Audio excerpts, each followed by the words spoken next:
What happens when a beloved musician sits down for what should be a warm, friendly morning show interview, only to find himself caught in an unexpected interrogation that exposes the darker, more uncomfortable side of daytime television?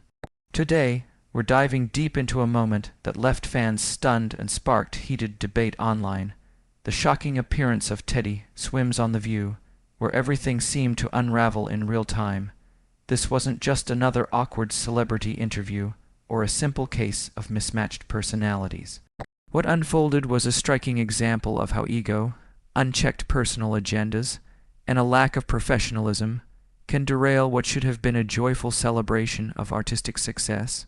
If you've ever wondered how quickly a seemingly harmless interview can spiral out of control, this moment offers a masterclass. It reveals how the tone of a conversation can shift in seconds when the focus moves away from music and creativity and toward confrontation and personal bias. So if you want to see how fragile the balance is between respectful journalism and televised drama, make sure you subscribe and let me know in the comments what you think about what happened here. The studio lights were blazing as Teddy Swims walked onto the View set that morning. The atmosphere felt bright and energetic, the kind of environment designed to make guests feel welcome and celebrated. Teddy's signature smile lit up the room as soon as he appeared, and the audience responded instantly, erupting into enthusiastic applause. Fans in the crowd leaned forward, eager to see the soulful singer who had captured hearts around the world with his powerful voice, emotional performances, and down-to-earth personality. As he made his way toward the guest chair, Teddy waved warmly to the audience, his body language relaxed and open. His excitement was obvious. This was a big moment, another opportunity to share his music, talk about his journey, and connect with a broader audience. For viewers at home, everything about the scene suggested this would be a positive, uplifting segment centered on his new album and rising success. Ladies and gentlemen, please welcome the incredibly talented Teddy Swims. Whoopi Goldberg announced, her voice carrying the familiar authority and warmth that longtime viewers of the show recognized instantly. The applause grew even louder, and for a brief moment, the energy in the studio felt unified and celebratory. But not everyone at the table shared that enthusiasm. As the applause faded and Teddy settled into his chair, sharp-eyed viewers noticed something subtle but telling. Joy Behar was already leaning forward, her posture tense, her expression focused in a way that hinted this interview might not unfold as smoothly as expected. There was a look on her face, half skepticism, half determination, that stood in stark contrast to the welcoming atmosphere around her. "Thank you so much for having me," Teddy said politely, his voice warm and sincere as he adjusted himself in the chair. "I'm really excited to be here and talk about the new album." His tone was genuine, the kind that had helped him build such a loyal fan base. He wasn't defensive or guarded, just grateful for the platform. "Well, we're excited too," Joy interjected abruptly, cutting in before any of the other hosts could respond. Her voice carried an edge that felt strangely out of place for a light-hearted morning show. The warmth in the room shifted almost instantly, though, she continued, pausing just long enough to raise eyebrows. "I have to say, I'm curious about some of the choices you've been making lately." The sudden change in tone didn't go unnoticed. The other hosts exchanged quick glances, their expressions revealing a mix of surprise and discomfort. This wasn't the direction anyone expected the conversation to take, especially not so early in the interview. What was supposed to be a discussion about music and creativity suddenly felt like it was veering into confrontational territory. Teddy's expression changed just slightly. It wasn't dramatic, but it was noticeable.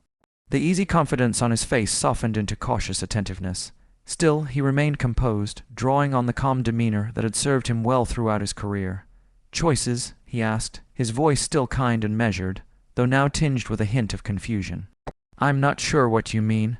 That single moment, those few seconds of uncertainty, marked the beginning of a tension-filled exchange that would soon dominate headlines and social media discussions. Viewers watching live could feel it, the subtle shift in power, the unspoken challenge hanging in the air. What should have been a platform to celebrate artistic growth was now teetering on the edge of becoming something else entirely. And as the interview continued, It became increasingly clear that this wasn't just about curiosity or journalistic inquiry. It was about control, narrative, and the collision between personal viewpoints and professional responsibility. For Teddy Swims, it was a test of grace under pressure. For The View, it became a moment that left many viewers questioning where the line between honest discussion and unnecessary confrontation truly lies.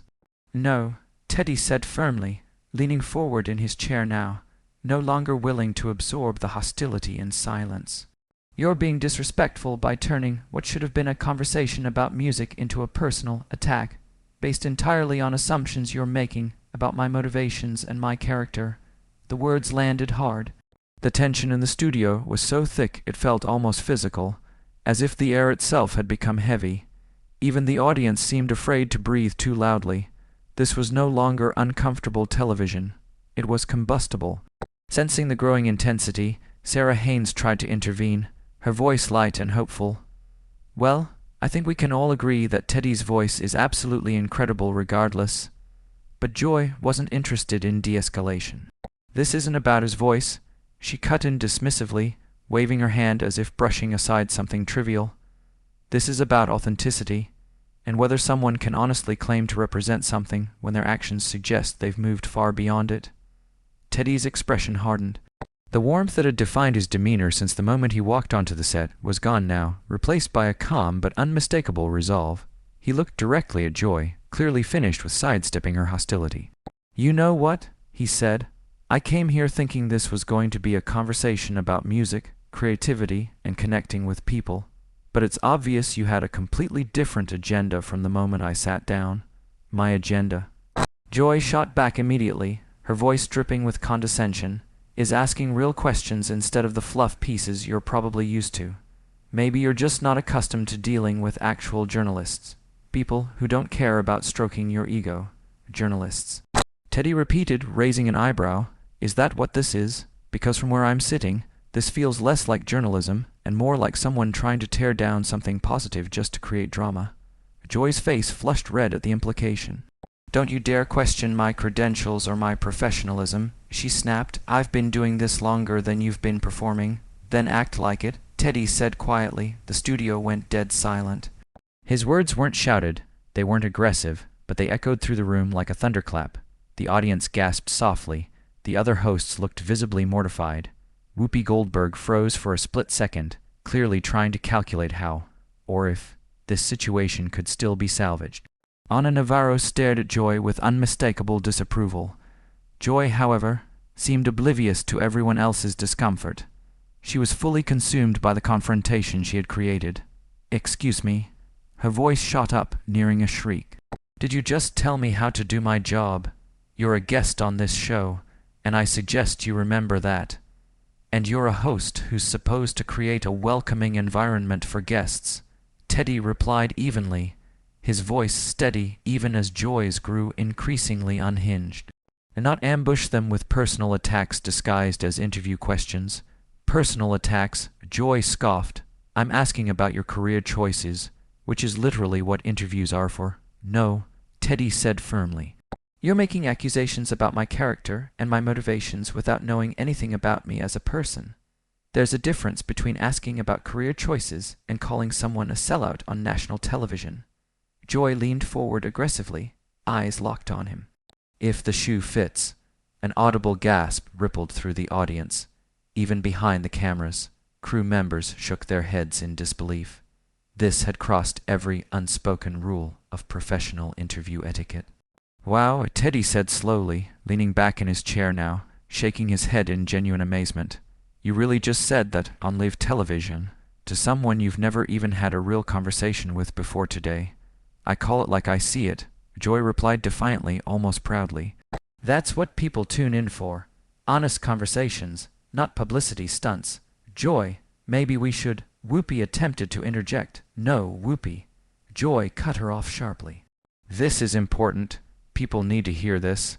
They need to understand that when artists abandon their principles for money, someone needs to call them out." Teddy shook his head slowly, a sad, almost disappointed smile crossing his face. "You know what's really tragic about this?" he said. You're so determined to prove some point about authenticity that you're completely missing what authenticity actually looks like. Oh, please, Joy said sarcastically, crossing her arms. Enlighten me. Authenticity, Teddy began, his voice growing stronger with every word, is treating people with respect, even when you disagree with their choices. It's having conversations instead of launching attacks. It's being curious about someone's story instead of deciding what their story is before you've even met them. Don't lecture me about authenticity, Joy snapped. You're sitting there in designer clothes talking about connecting with regular people. These clothes were gifts from fans who wanted to show appreciation for my music, Teddy replied calmly. But even if I bought them myself, since when did having nice things become evidence of betraying your values? He paused, then continued, his tone pointed but composed. Are you wearing clothes from a thrift store right now? Joy, is your makeup from the drugstore? Does owning nice things automatically make you fake? Joy's mouth opened, then closed. She searched for a response, but none came. The logic of his words had clearly caught her off guard. That's different, she finally said weakly. How is it different? Teddy pressed. How is it different? Except that you've decided I'm the villain in whatever story you're trying to tell here. The silence that followed was deafening.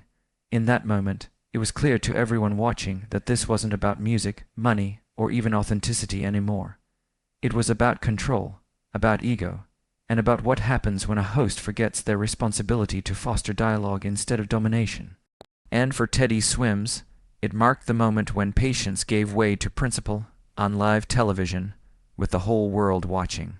Because I earned my position through years of hard work and paying my dues, Joy said, her voice turning defensive now, the confidence she had projected moments earlier beginning to crack. I didn't just wake up one day and get handed this seat. A murmur rippled faintly through the audience. The shift was subtle but unmistakable. Joy was no longer attacking. She was justifying herself. And you don't think I have? Teddy replied. His voice was quiet, controlled, but laced with genuine disbelief. It wasn't anger that fueled his words now. It was hurt. You don't think singing in small venues for years, building a following one person at a time, counts as paying dues? He leaned forward slightly, his eyes steady, his tone deliberate. You don't think playing shows where there are more empty chairs than people, driving hours just to perform for a handful of strangers, pouring your heart out night after night, hoping someone connects, that's work? The studio was completely silent.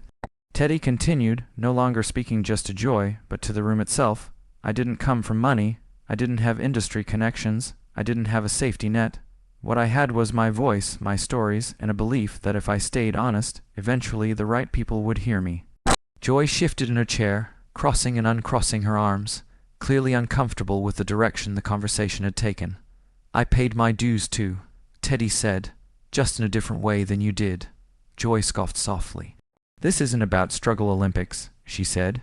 It's about what happens after success, about whether you stay true once the money and attention show up. And who gets to decide what true looks like? Teddy asked calmly. You, the question hung in the air, because from where I'm standing, staying true doesn't mean staying small. It doesn't mean limiting who gets to hear your music just to satisfy someone else's idea of purity. Joy opened her mouth to respond, but Teddy wasn't finished. I didn't abandon my fans, he said. My fans didn't disappear when the rooms got bigger. They're still there. Some of them just had to save longer to afford tickets. Some of them discovered my music when they needed it most, years after I started. He gestured gently with his hand, as if emphasizing connection rather than confrontation. And I refuse to believe that someone's connection to music is less valid just because they found it later than someone else. Joy exhaled sharply through her nose. That sounds nice, she said, but the industry is ruthless. You know as well as I do that corporate partnerships change things. They shape art. They can, Teddy agreed, if you let them. He looked at her directly now, unflinching. But growth doesn't automatically mean compromise. Visibility doesn't automatically mean corruption. And success doesn't erase sincerity.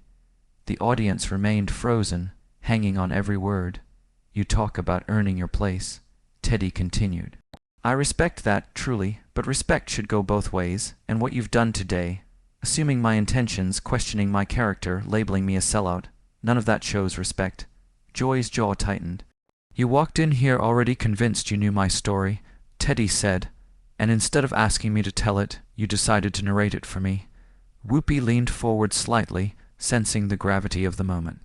I think this conversation has clearly, but Teddy gently raised his hand, not dismissive, just asking for a moment more. This matters, he said, because what you're saying doesn't just affect me.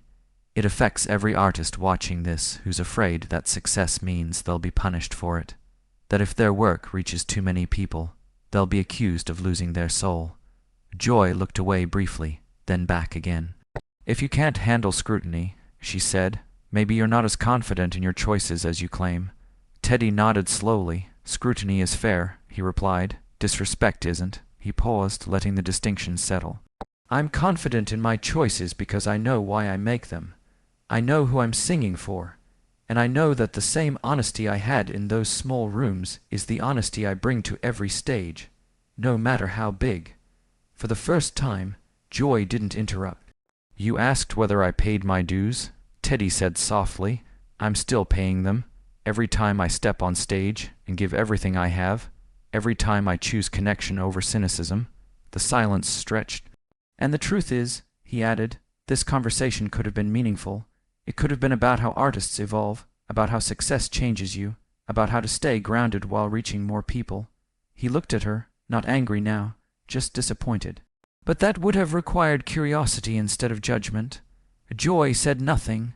In that moment, the power in the room had shifted, not because Teddy raised his voice, but because he grounded it. The confrontation had stopped being about winning an argument. It had become about reclaiming dignity, and for everyone watching, one thing was clear. Paying your dues doesn't give you the right to decide who else has. I evolved, Teddy said, his voice steady but weighted with conviction. I found opportunities to reach more people, with the same heart and the same message I've always had. Nothing about why I make music has changed. He paused, letting the words breathe. But apparently, he continued, his gaze fixed on Joy. In your world, growth automatically equals selling out. Joy scoffed openly, shaking her head as if the answer were obvious. When growth means forgetting where you came from. She shot back, yes, it does. The bluntness of her response sent a ripple through the studio. It wasn't just disagreement anymore. It was refusal. Refusal to consider any version of success that didn't fit her narrow definition of authenticity. Teddy exhaled slowly, the kind of breath someone takes when they realize logic alone won't move the person in front of them. You keep saying I've forgotten where I came from, he said calmly, but you've never actually asked me what that place means to me. He leaned forward slightly. Where I came from isn't a venue size. It's not a zip code. It's not a stage with sticky floors and broken microphones. It's a mindset. It's humility. It's gratitude. It's remembering why you started when nobody was watching. Joy rolled her eyes. That sounds poetic, she said, but it doesn't change reality. What reality? Teddy asked. Yours or mine? The question landed quietly but firmly. You assume that because more people hear my music now, I must care less. Teddy continued. That because I'm standing on bigger stages, the meaning somehow got smaller, but that's backwards. He gestured gently with his hands, not theatrically, just honestly. When I sing now, I see people in the crowd who tell me my music helped them survive something. Grief, addiction, loneliness, depression. Those people didn't disappear when my audience grew. There are just more of them. Joy folded her arms. That's convenient, she said. Success always sounds noble when it's wrapped in good intentions, and cynicism always sounds intelligent when it doesn't require listening. Teddy replied, not unkindly, but unmistakably firm. A few members of the audience nodded instinctively. Others sat frozen, sensing they were witnessing a moment far bigger than a television segment. You talk about forgetting where I came from, Teddy said. But I remember every empty room, every rejection, every night I questioned whether this dream was irresponsible or selfish. Joy opened her mouth, but Teddy held up a hand, not dismissive, just asking for space. I remember sleeping in my car, he went on. I remember singing for tips that barely covered gas money. I remember people telling me my voice was too much, that my style didn't fit anywhere. The room felt different now, heavier, quieter, more human. And you know what kept me going, Teddy said. It wasn't the idea of fame. It was the belief that if I stayed honest long enough, the right people would find me. Joy shifted in her seat. So forgive me. Teddy continued, if I don't accept the idea that reaching more people automatically means betrayal. Joy let out a sharp laugh. That's not what I said. It's exactly what you said, Teddy replied. You just dressed it up as concern. He tilted his head slightly. You've already decided that success corrupts. So no matter what I say, no matter how I explain it, you'll always find a way to interpret growth as loss. That's because history supports me, Joy snapped. The industry eats artists alive. And yet, Teddy said, some of us survive without becoming monsters. The audience reacted audibly this time, a collective intake of breath. Growth doesn't mean forgetting, Teddy said. Sometimes it means remembering so clearly that you refuse to stay silent. Joy's eyes narrowed. So you're saying everyone who criticizes artists like you is just bitter? No, Teddy replied. I'm saying criticism is healthy. Condemnation without curiosity isn't. He leaned back, hands resting calmly in his lap. You never asked how I choose my collaborations. You never asked how I support younger artists. You never asked what I give back, or who I mentor, or where my money goes. Joy's silence spoke volumes. You skipped all of that, Teddy continued, and jumped straight to sellout. That says more about your framework than my values. Joy bristled. You don't get to psycho-analyze me on my own show, and you don't get to rewrite my life on yours. Teddy replied evenly. The balance of power had fully shifted now, not through aggression, but through clarity. You know what forgetting where you came from actually looks like? Teddy asked. It looks like believing your success gives you permission to humiliate others. It looks like deciding your struggle makes you the gatekeeper of everyone else's. Joy stiffened. I haven't forgotten where I came from, Teddy said softly. I carry it with me.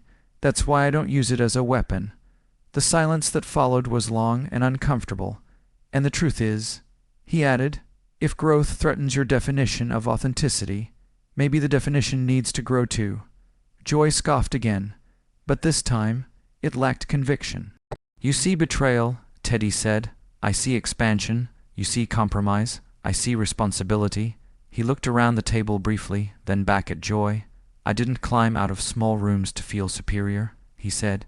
I climbed out so more people could hear something honest. Joy shook her head. We'll have to agree to disagree. That's fine, Teddy replied, but disagreement doesn't require disrespect. The audience erupted into applause, hesitant at first, then louder, more confident. It wasn't just support for Teddy, it was relief, validation, recognition, and in that moment, the conversation had reached its truth. Not everyone fears growth because it erases the past. Some fear it because it proves the past wasn't the limit.